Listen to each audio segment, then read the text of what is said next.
3 herramientas que ayudarán al proceso reproductivo de una vaca. En los procesos reproductivos se implican cuidados en el después y el antes, porque cualquier error pone en situación de riesgo a la madre y a la cría.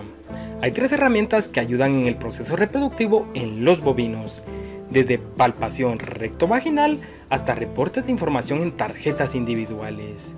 Ultrasonido o palpación rectovaginal. Puede realizarse por medio de palpación manual con la mano o por avances tecnológicos como los ultrasonidos. Se recomienda realizar por lo menos 2 veces al año. Si está en la posibilidad del ganadero realizar esta acción cada 4 meses, sería beneficioso. Algunas fincas están palpando por grupos a sus animales.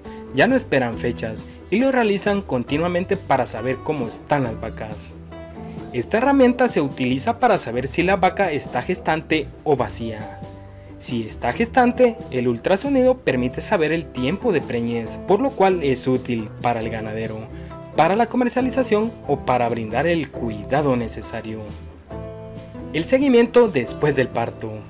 Hay que realizar el seguimiento a eventos como la retención de placenta, disminución de peso o presentación de fiebre. Esto es importante realizarlo después de cada parto, ya que es indispensable saber y evaluar las condiciones del animal, para que la vaca pueda preñarse sin ninguna dificultad posteriormente. Tarjetas por cada animal.